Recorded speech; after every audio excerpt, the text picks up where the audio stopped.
Our interview this morning is with W.D. Bud Choate. Bud was born in December of 1934 in Fort Worth, Texas.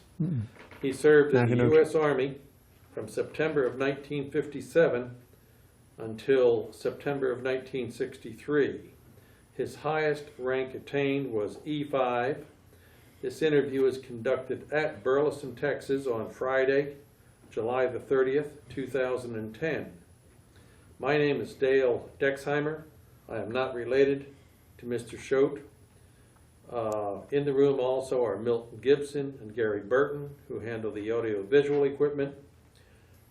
This interview is conducted for the Veterans History Project at the Library of Congress and Operation Remember for the city of Burleson. With that intro, Bud, you can tell us your story of when you were in the Army. Back when? Back when? Yeah, I was in the Army, and I was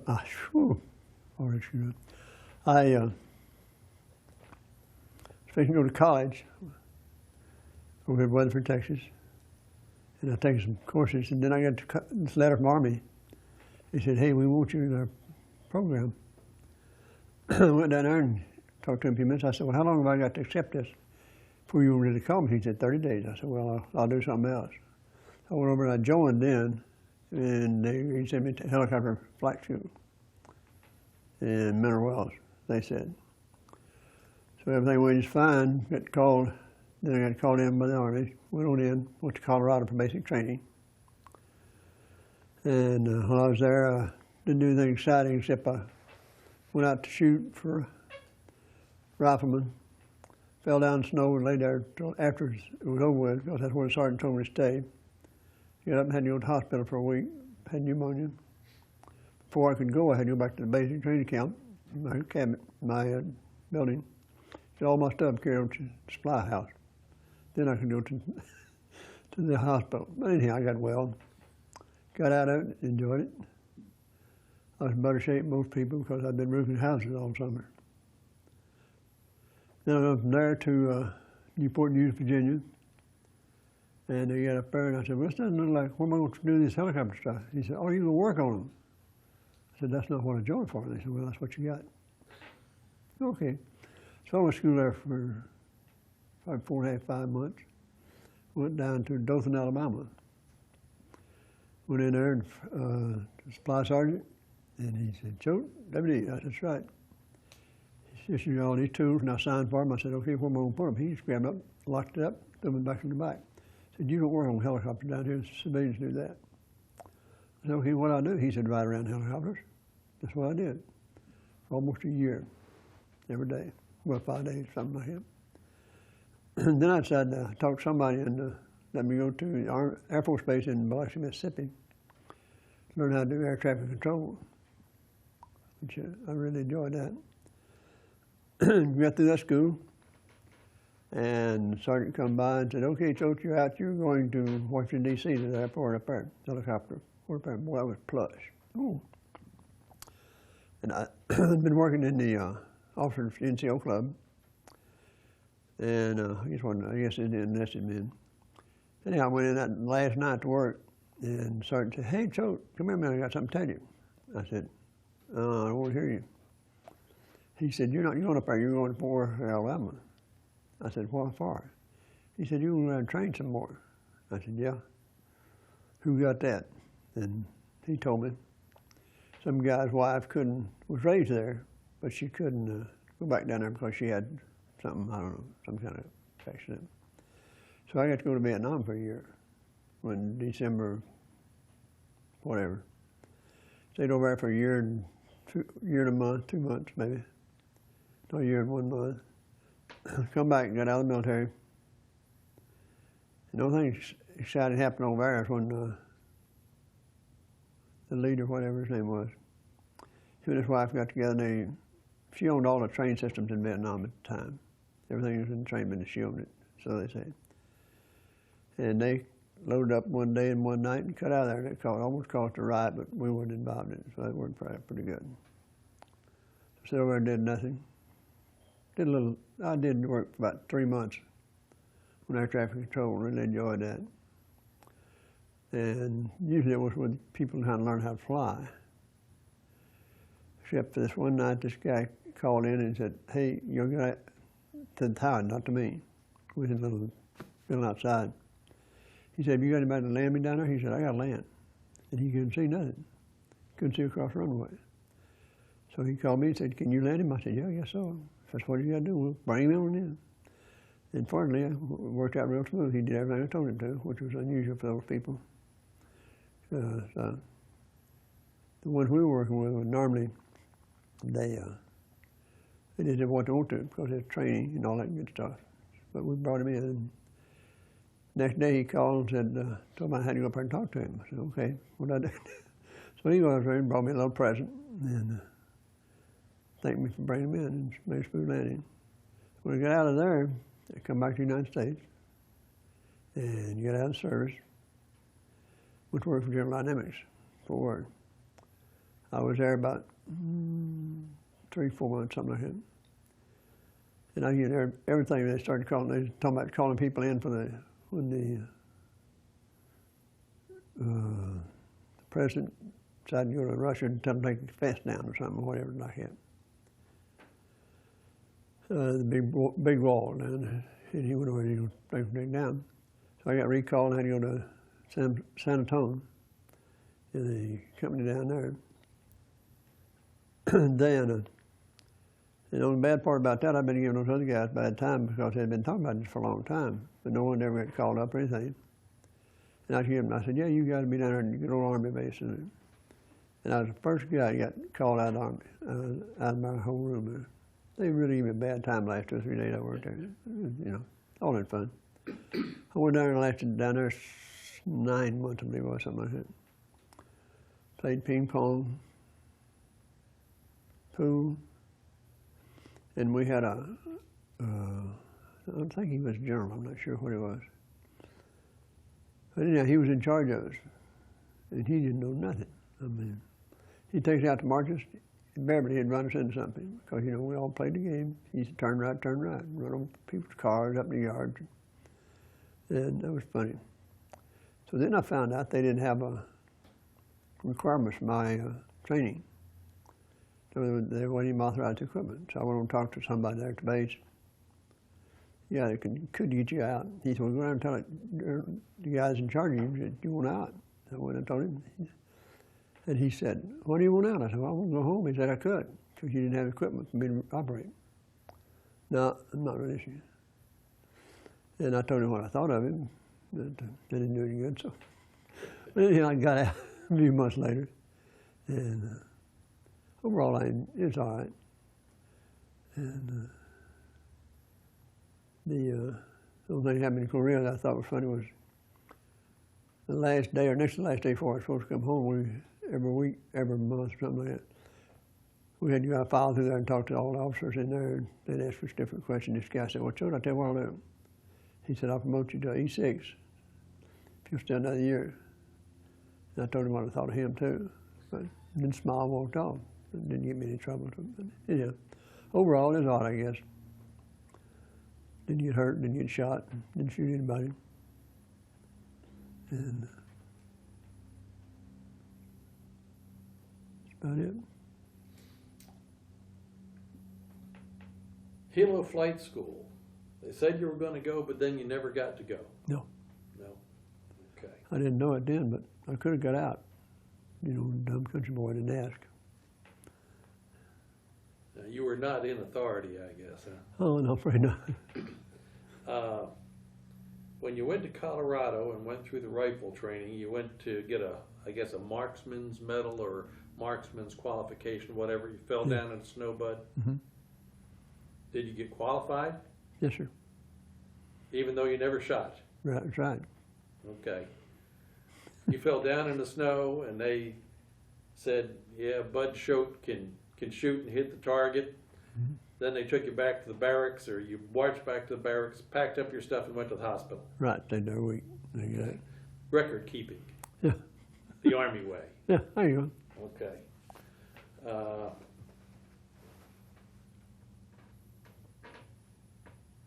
When you went to, let's see here, you went to Newport News, and that's where the guy told you that the civilians worked on the helicopters?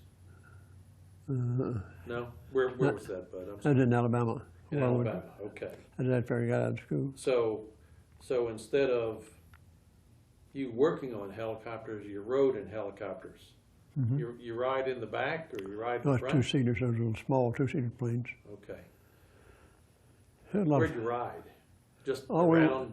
well, no, we went up, just about every day we'd fly up somewhere up north of there, about 15, 20 minutes up there, and land in a pasture out there, and get out and go in to have breakfast at this restaurant.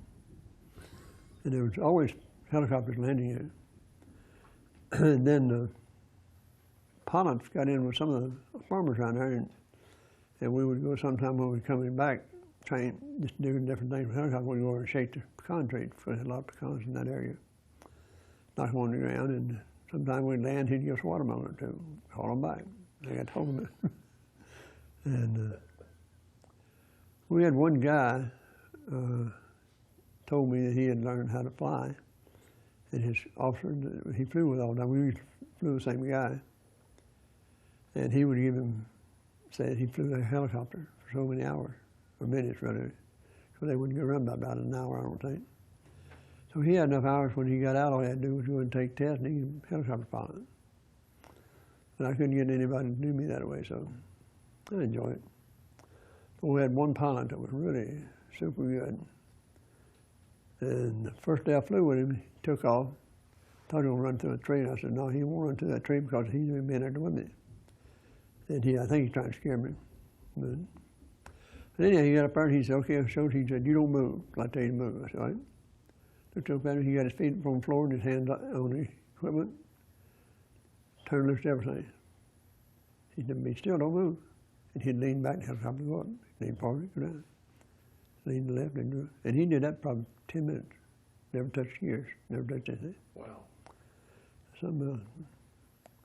But we did a lot of flying with things, lakes, things like that. You were there for about a year, Bud, or 9 months? Probably about 9 months, something like that. 9 months? And you flew with different people? You weren't assigned to one particular pilot? No, not really.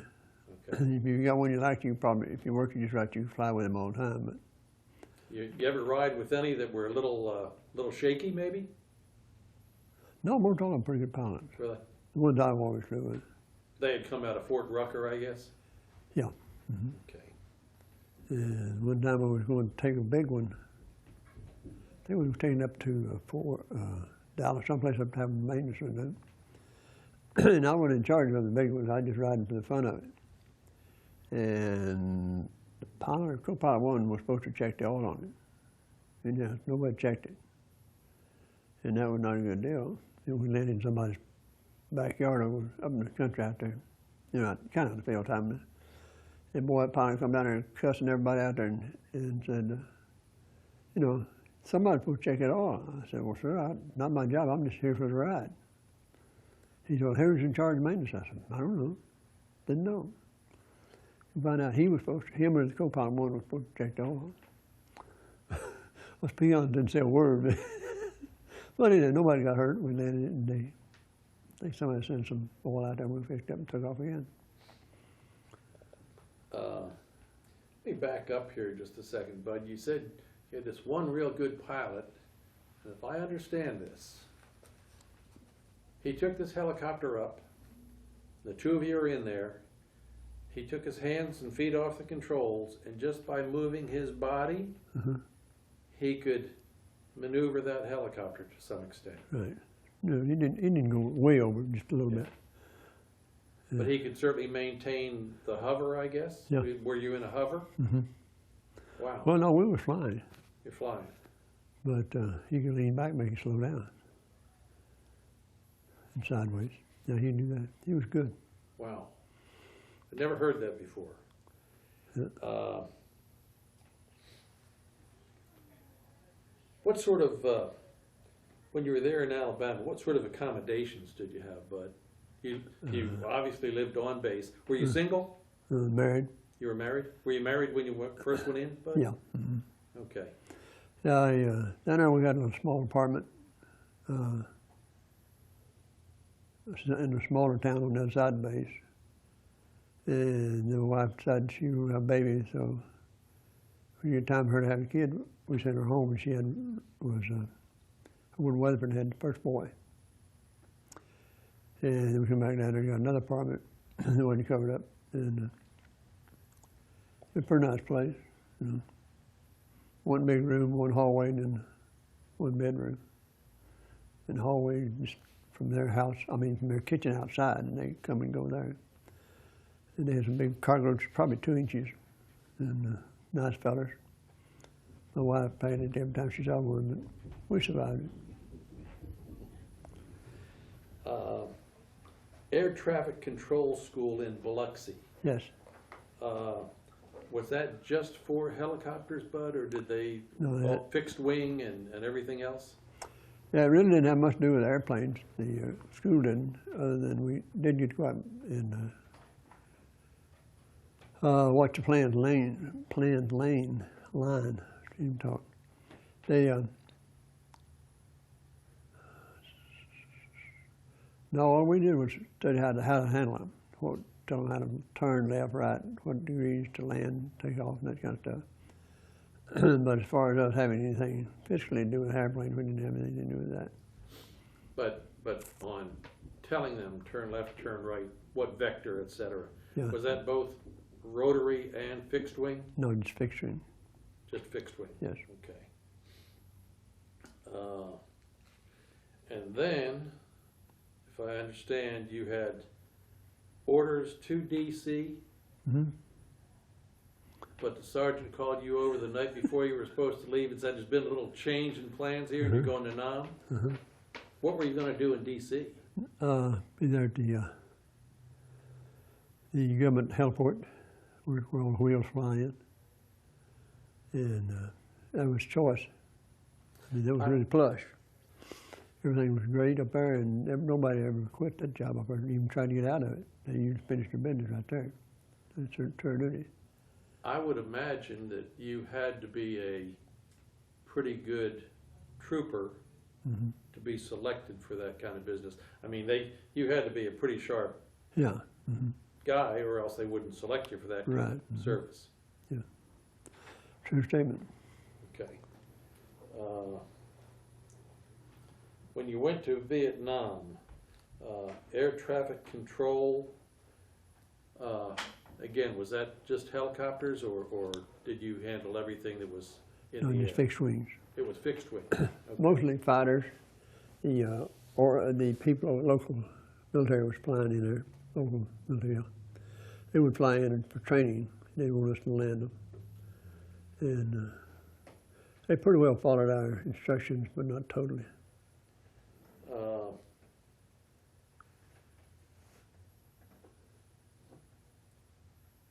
Where was this in Nam? I'm sorry. K-16 Island. What's a big town over where the governor is? You know? K-16. You do both daylight and nighttime operations? Yeah, it didn't make any difference. It didn't make any difference? No, because we was in a little building out on the opposite You side. did it all on a radar scope? Yeah. Okay. Yeah.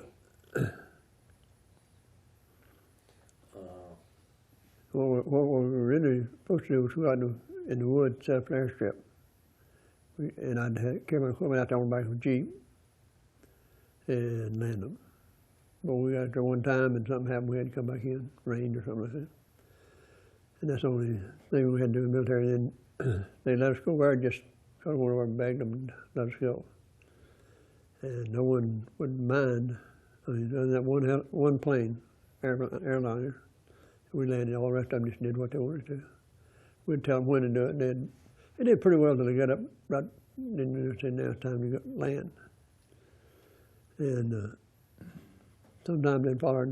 Most of the time they just wound it up and took off again. When you were in Vietnam, Bud, what kind of housing did you have there?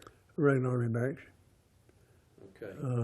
Long metal deal, just like We had a houseboy though. We didn't have to make up our beds or anything like that, and they took care of all the bedding, sweeping. Air conditioning? Oh yeah, nice. Yeah. Yeah, real nice in there. Okay. And he took care of all the cleaning, maintenance of it, and the people that wanted, we had a place to do our laundry for it too. If we didn't, we'd just tell him, put it in a sack, and tell him we'll fix it. He'd bring it back all nice and clean, ready to be worn. We played a lot of baseball, and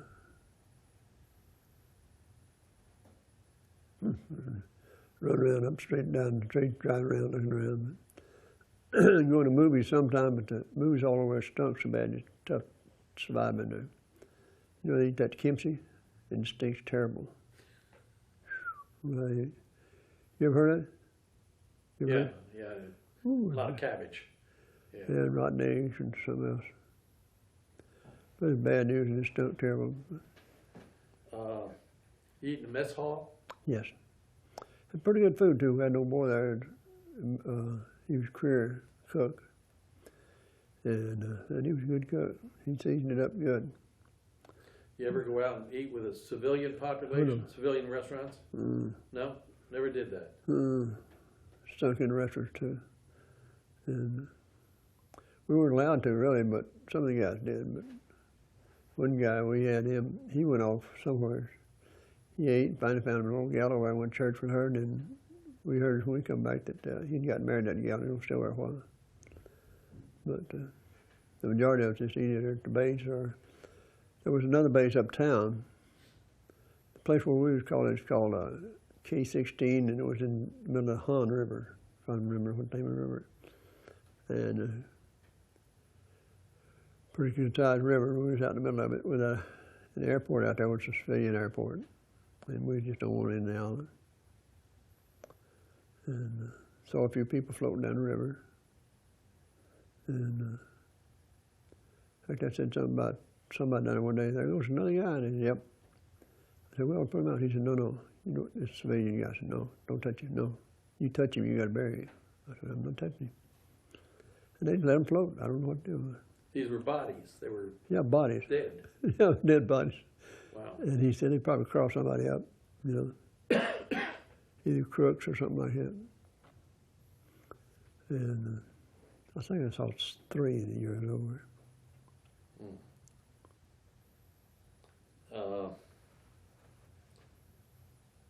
You come back, you're separated, you're working at GD, and then you got called up again and went to San Antonio. Mm-hmm. And in San Antonio, what were your duties supposed to be in San Antonio? Same thing, we're in Korea, handling air traffic control. We're supposed to go out in the woods and do it, pasture and stuff like that. Set up for air traffic control, weather control, that's out in the woods. And but never did happen. So you just pretty much Played pool, ping pong. a little baseball? No, not down there. No. That and marched some for that general. Couldn't march. He finally gave up. And I guess that's about all I ever did down there. Have inspections, but I lived off base. Had your family with you for that? Yeah, time? I have one boy. Okay. And we played a lot of tennis, her and I, and the little boy chased the ball. He was about 2 or 3 years old. And we like to run him to death out there, but that's all right. He's tired to go to bed. But we had a good time down there. We lived pretty close to that big zoo they have down there. When you got out after you came back from San Antonio, you ever use any of your Air Force experience on what you did in your later years, Bud? I tried to, and they offered me a job in New Mexico training. They said, you have to go out there and do the training. I said, all right, and they worked up to date, and he said, all right, then what we're going to do is fill these papers out. And I still working at General Dynamics again then. And one day the wife called me and said, hey, you need to come home, my son. Your son got run over this morning. And what he did, he was in the car with his cousin, about the same age. I think he's 4 or 5 then. Or 3, I don't know, somewhere along there. And sometime, the driveway where we was at my mother-in-law's place sloped, and they managed to get in the car and did something that started rolling out. And he told the cousin, said, let's get out of here, jump. Well, the cousin jumped. My son jumped, but he didn't jump far enough, and it hit wrong with his pelvis bone, there was. And the time I got there, they got him in the hospital, and then the doctor looked at him, run all these x-rays, and he said, well, you got two choices, put him in a body cast, or else you have to stand by his bed for about 30 days. He's not put any weight on anything except his back end. He can't get up, he can't walk, he can't crawl, nothing. So we decided we'd do that, and that was, third day was a month. It's a long month, too. Yeah. Because we had people set up day and night. And since then, he didn't have a scar, you can't even tell it at all. Fully recovered. Yeah, 100%. Good. Had a lot of good people praying for him. My youngest brother-in-law at that time was working for a hardware store there in Burleson, in Weatherford. And he'd bring him home toys every night, new toy. He'd have maybe 2 days, he'd carry back. And the owner said, yeah, carry them all over, I don't care. He's real nice folks. Well, the son-in-law was dating his niece one day. That's when you get toys, I think, sometimes. And then one of them brought us a rabbit. That was a disaster. A live rabbit? Yeah, a live rabbit. And I think that's who brought it. Anyway, he'd get out every night. I don't know how. But whoever was sitting there couldn't leave my son. So I had to sit there and hold him all the time. And I guess he finally got in his head that he couldn't get up because he never did. At first he wanted to get up bad every day. And we wouldn't let him. So you can't get up and sit him every day. So, but it worked out all right. And I even designed a little thing where when he first got up, the first time Doc let him up, he said he can't step but so many hours a day and just dragged the working back. But he could lay on something and you drag him around. Well, I designed what everybody's got now in the backyard in the garage is that little board that you got 4 wheels on it, work under your car on. I fixed one of those up, and I didn't even know there was such thing, but anyhow, I fixed it up. And he loved that. He could use that and step and play a little longer and get around the house. Hard on our feet and ankles, but it worked. He run over us all the time. You had, when you first went in, you had a couple of years of school, I think, Bud? Year. A year. Did you go back Yeah. after you got out? Mm-hmm. Got your degree? Yeah. GI Bill? Parts of it, yeah. Mm-hmm. Part? Yep. Okay. Mm-hmm. I always ask that question. It's good that you took care of, well, you got to use some of the benefits. Yeah. Mm-hmm. Gave your time and you got something back for it. Yeah. You Mm-hmm. bet. It's a good deal with TCU. They paid most of it. And you got a degree in Accounting. accounting. Okay. And spent most of the rest of your career in an accounting position? No, I did most of it in several years in writing manuals, parts manuals for airplanes, General Dynamics, and the Tech writer? yeah. But I did more of the building the equipment, putting it together and taking it apart on paper. Okay. And the only thing I did there, one time I come up with a new idea when I first went out there, if they changed any parts or deleted a part, we had to go back and read and name the whole thing. And I thought, well, that's dumb.